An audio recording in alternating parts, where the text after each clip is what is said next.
distance. Let's say I'm an overthinker, okay? And you're asking me these questions, and I've got this voice in the back of my head saying, why is Stephen asking me that? What's he trying to get to? Is he trying to trick me? What I would try to do is silence that voice in my head and say, okay, in this podcast with Stephen, I'm going to focus on him. I'm going to take his questions for what they are, and I'm going to speak from my area of expertise. I'm not going to worry about that other stuff that, can go on in my head. And let's say this time I managed to do that 50% of the time. And then I go and do another podcast next week and I manage to do it 75% of the time, and so on. Eventually, this new pathway that I've been building will become stronger than the one that I had before. And then every time I turn up for a podcast, I'll just be completely present and attentive, and I'll get to the end of it. And that's the new me now.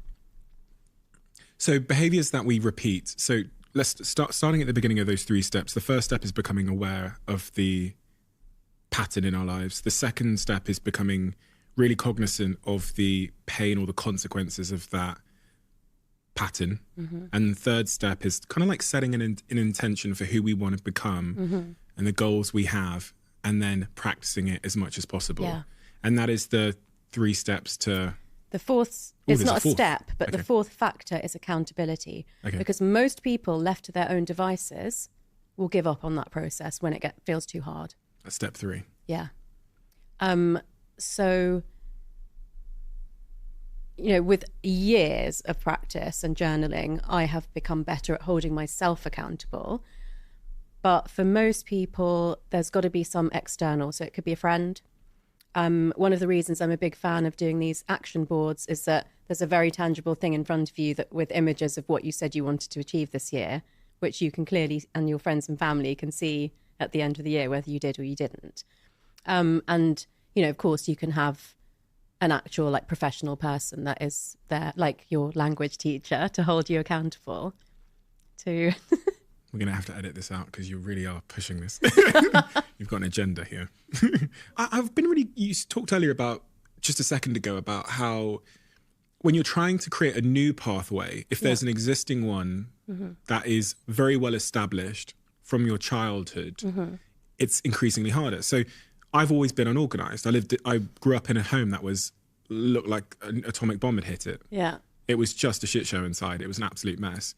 So that habit of just being messy is quite well established. The pathway in my brain of being messy is well established. Yeah. But more broadly, I'm thinking here about trauma mm-hmm. and how trauma looks in the brain. Mm-hmm. When we've had really traumatic early experiences in our life, or in the context of my friend, we might have learned that we're not deserving of someone, or we're not worthy, or we're not enough, or we're different. That might be a really well-established pathway. Doesn't that suggest that there are some behavior patterns that are just practically immovable, practically unchangeable? Mm-hmm. I don't want to say yes to that, but what I am going to say is we've moved away from using this term hardwired, which kind of means like it's there forever. And we talk about soft wiring now because of neuroplasticity. I know people who have been through incredible amounts of trauma. There's going to be an example coming up on my podcast soon, who has done so much work on herself that she's really in a beautiful place as a psychologist and a Vedic astrologer, helping other people learn to deal with their trauma. So there's a lot that can happen. She was clearly a very resilient person and got herself educated. Some people deal with the consequences of trauma for the rest of their life, and, it runs their life, and it's sad. You may not be able to deal with every single thing that you've experienced or the full extent of what you've experienced, but I do believe that there's a lot that everybody can do. Earlier, you talked about generational trauma and epigenetics, is what you said. Mm. What are both of those things? The first time I heard about generational trauma, I thought it was like woo-woo, fluffy, hopeful, like wishful think, like a nice way to blame your ancestors for the way that you are. That's when I first heard about this concept that you could be passed down trauma from your parents or your grandparents. It just seemed like it couldn't possibly be true.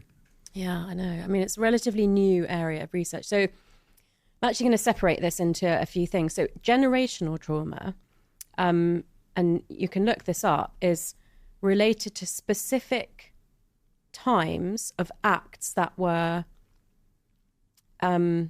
placed onto particular marginalized groups. So like first Americans, slavery. There's in Asia, there are some particular groups that were treated in a certain way. And that is, so the impact of generational trauma is when something happened to one generation, there's a psychological spillover, and it can be something to do with you always feel isolated, or you always feel lonely, or you always feel at the margin, or you always feel left out. That's because a whole generation were treated in a certain way, and that has an impact.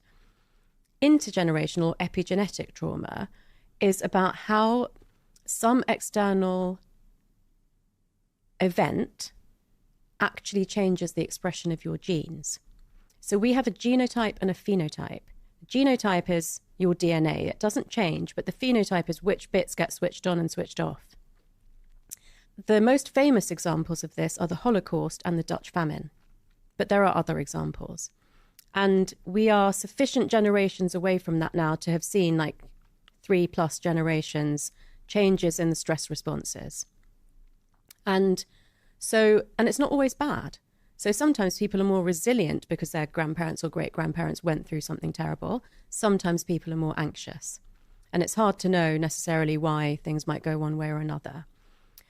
I always say to people that you aren't born with the genes that your parents had when they were born. You're born with the expression of the genes that your parents had around the time of conception.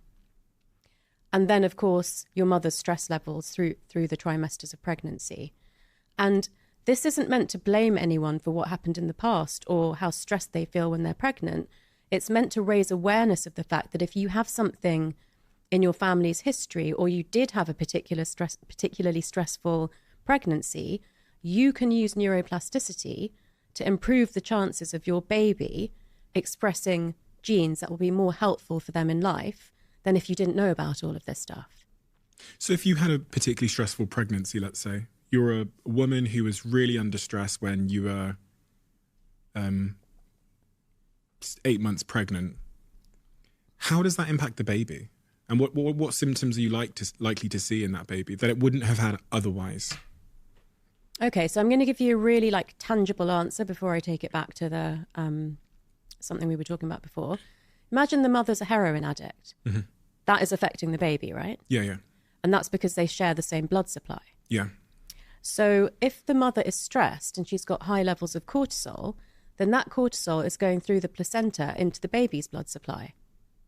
And basically being stressed from in utero could switch on genes for not being resilient to stress or being more liable to anxiety or mood disorder.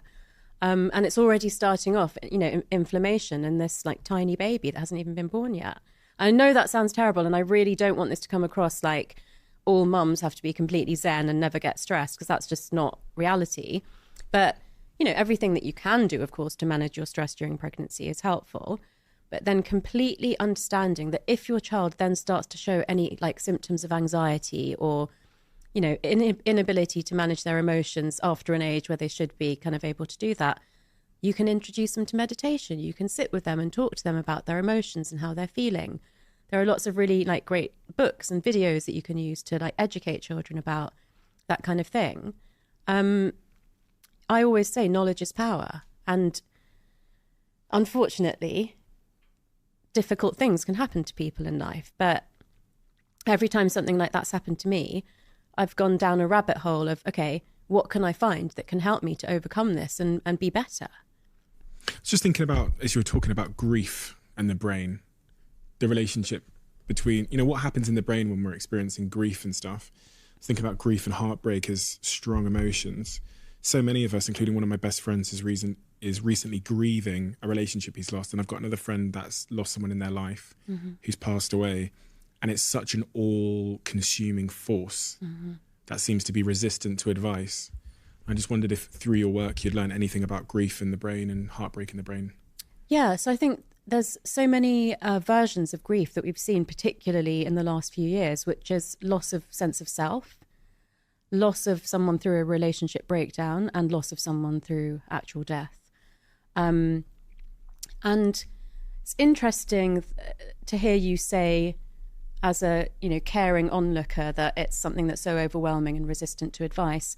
I strongly believe that to ever heal from grief, you have to go to the bottom of the hole. And however you do that is not something that anyone else can comment on. I think if you are doing things like throwing yourself back into work or like partying too much to avoid it, that's not right. But if somebody has to go somewhere emotionally to deal with grief, they've got to be supported and allowed to do that. And then maybe at times gently nudged in terms of like, how are you doing? You know, is it kind of, are you feeling any sort of like healing or resolution or understanding or acceptance? I do think particularly with grief that if we haven't been through something ourselves, it's really hard to imagine how bad it is, even though you might, you know, care